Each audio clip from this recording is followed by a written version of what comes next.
Saudara-saudari dan anak-anak yang terkasih dalam Kristus, dari Novisiat SVD Kuburuteng Manggarai Flores NTT, saya Pastor Freddy Jahadin SVD menyampaikan ucapan selamat jumpa lagi lewat siraman rohani. Hari ini Minggu 23 Mei 2021, hari kita merayakan Hari Raya Pentakosta.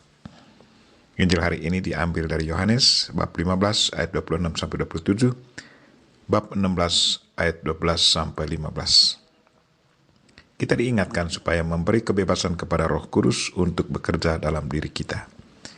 Marilah kita berdoa memohon penerangan Roh Kudus. Dalam nama Bapa dan Putra dan Roh Kudus, amin.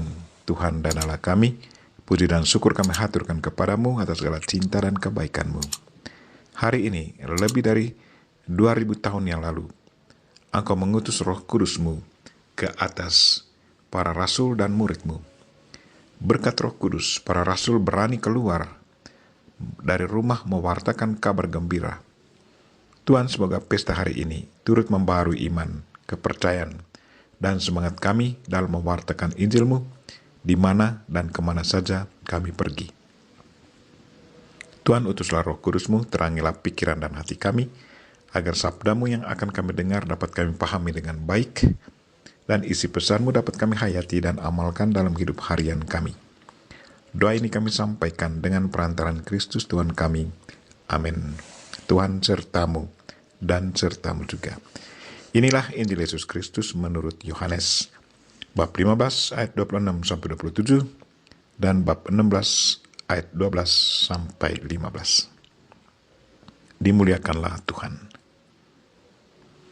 Dalam amanat perpisahannya, Yesus berkata kepada murid-muridnya, "Jikalau penghibur yang akan kuutus dari Bapa datang, yaitu roh kebenaran yang keluar dari Bapa, ia akan bersaksi tentang aku.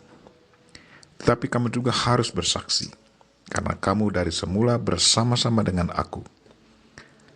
Masih banyak hal yang harus kukatakan kepadamu, tetapi sekarang kamu belum dapat menanggungnya.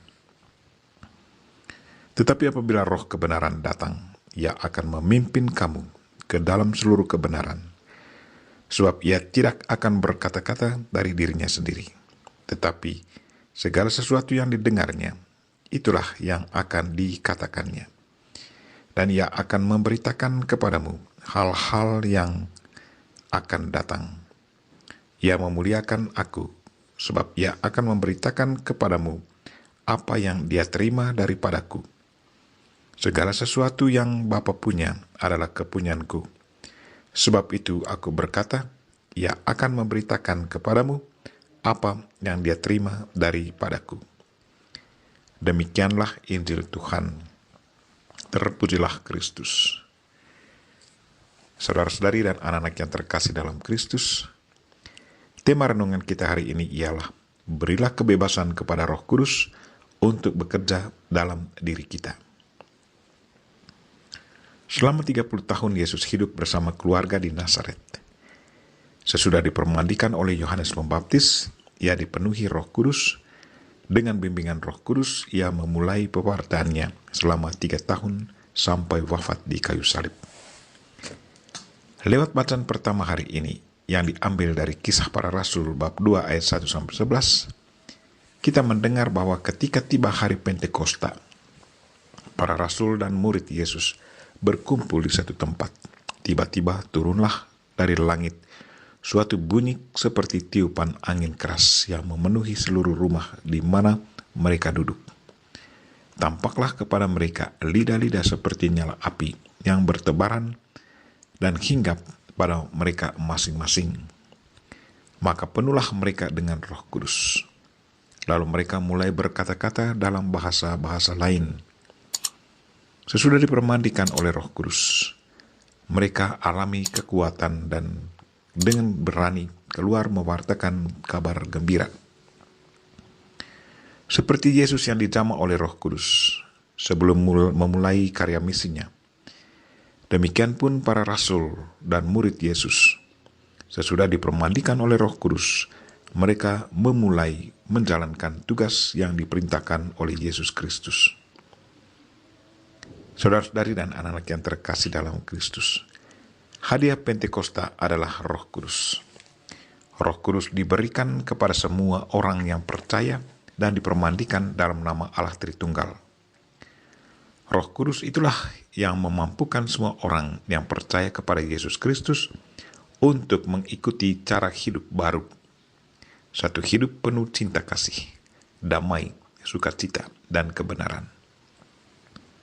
Roh Kudus memenuhi hati kita dengan cinta akan Allah dan memberi kita kekuatan dan semangat agar bisa hidup sebagai orang yang beriman pada Yesus Kristus. Roh Kuduslah yang membantu kita dalam kelemahan kita dan memampukan kita agar bisa berkembang dalam kebebasan rohani, bebas dari keraguan, bebas dari ketakutan, bebas dari keinginan daging. Roh Kuduslah yang mengajar kita akan kebenaran Allah dan menuntun kita agar hidup menurut kehendak Allah. Roh Kudus adalah sumber dan pemberi kesucian. Lewat permandian, kita sudah diberi Roh Kudus. Roh Kudus sudah menjamah hidup kita.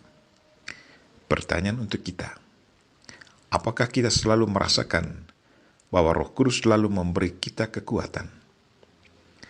Apakah kita selalu meminta Roh Kudus untuk menuntun kita dalam perjalanan dan pekerjaan harian kita? Kalau kita tidak merasakan Roh Kudus bekerja dalam diri kita, apa kira-kira penyebabnya? Apakah karena kekurangan kepercayaan? Apakah karena kita tidak pasrah secara total? Marilah saudara-saudari dan anak-anak yang terkasih, kosongkanlah diri kita dari segala pikiran-pikiran duniawi dan biarkanlah Roh Kudus menguasai hidup kita. Biarkanlah Dia bebas bekerja dalam diri kita. Kita berdoa semoga pesta hari ini turut membarui iman, kepercayaan, dan semangat kita dalam mewartakan Injil Kristus. Dan semoga hati dan pikiran kita selalu terbuka pada kehendak Roh Kudus. Kita memohon Bunda Maria untuk selalu mendoakan kita. Amin. Marilah kita mohon berkat Tuhan. Tuhan sertamu dan sertamu juga. Semoga saudara sekalian dan mereka-mereka yang kita doakan pada hari ini, secara khusus saudara-saudara kita yang lagi sakit dan yang mengalami kesulitan hidup, dan segala aktivitas kita sepanjang hari ini dilindungi, dibimbing, dan diberkati oleh Allah yang Maha Kuasa, Bapa dan Putra dan Roh Kudus. Amin.